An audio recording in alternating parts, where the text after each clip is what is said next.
Hi అండి. ఎలా ఉన్నారు? మేము బాగున్నాం. మీరు బాగున్నారా? ఈరోజు మా స్టైల్‌లో మునగాకు పొడి ఎలా తయారు చేసుకోవాలో చూపిస్తానో చూడండి. ఒక కడాయి తీసుకొని అందులోనికి 100 గ్రామ్స్ నువ్వులను యాడ్ చేసుకొని మంచిగా ఫ్రై చేసుకోవాలి. ఈ విధంగా నల్ల నువ్వులైతే చాలా చాలా బాగుంటుంది. అందుకోసం నేను నల్ల నువ్వులను తీసుకున్నాను. మంచిగా ఫ్రై చేసుకొని ఒక ప్లేట్‌లోకి తీసుకోవాలి. ఆ తర్వాత ఒక 100 గ్రామ్స్ మినపప్పును గూడా తీసుకొని ఇదే విధంగా ఫ్రై చేసి పక్కన పెట్టుకోవాలి.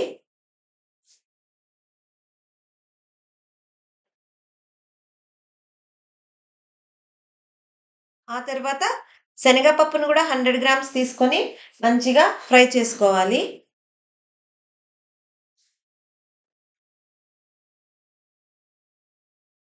ఇదే విధంగా ఫ్రై చేసుకొని పక్కన పెట్టుకోవాలి. ఆ తర్వాత తగినంత ఎండు మిరపకాయలను తీసుకొని కాస్త నూనె యాడ్ చేసుకొని మంచిగా ఫ్రై చేసుకోవాలి.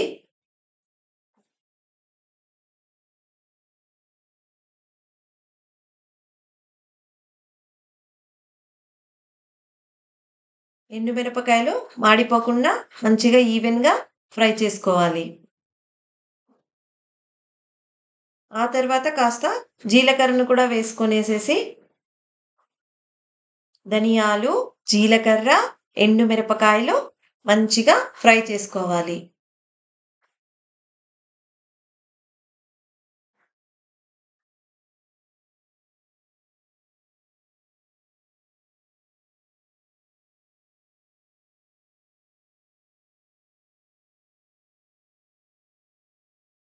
ఆ తర్వాత గుప్పెడు చింతపండుని తీసుకొని దాన్ని కూడా మంచిగా ఫ్రై చేసుకోవాలి.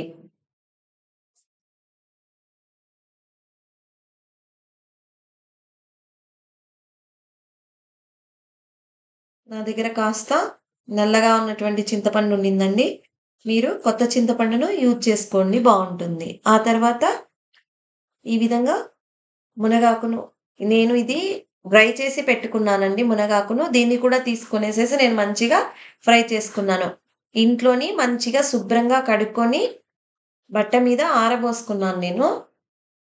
ఒక 4, 5 డేస్ ముందే ఈ విధంగా డ్రై చేసి పెట్టుకొని దాన్ని కూడాను మంచిగా ఫ్రై చేసి ఈ విధంగా చూడండి ప్లేట్‌లో అన్నీ నేను నీట్‌గా ఫ్రై చేసుకొని పెట్టుకున్నాను. ఆ తర్వాత ఈ ఫ్రై చేసుకున్న వాటినన్నిటిని మెత్తటి పౌడర్‌లా కొట్టుకోవాలి. ఈ విధంగా తయారవుతుంది. దీనిని ఒక గిన్నెలోకి తీసుకోవాలి. ఆ తర్వాత ఫ్రై చేసి పెట్టుకున్నటువంటి మునగాకును కూడా పౌడర్ చేసుకోవాలి ఈ విధంగా. తర్వాత ఆ పౌడర్‌లోకి యాడ్ చేసుకొని మొత్తము కలిపేసుకొనేసేసి, ఉప్పు వేసుకొనేసేసి, మళ్ళీ ఒకసారి మిక్సీకి పట్టుకోవాలి. ఇది రైస్‌లోకి చాలా మంచి కాంబినేషన్. ఈ విధంగా వెల్లుల్లి పొట్టు తీయకుండా ఉన్నటువంటి వెల్లుల్లిని, చింతపండును, ఉప్పును అన్నిటిని కలుపుకొనేసేసి మంచిగా మిక్సీ పట్టుకోవాలి. ఇది చాలా టేస్టీగా ఉంటుంది. ప్రతి ఒక్కరూ ట్రై చేయండి. చూడండి దీనిలో హెల్త్ బెనిఫిట్స్ చాలా ఉంటాయి. బాయ్ అండి.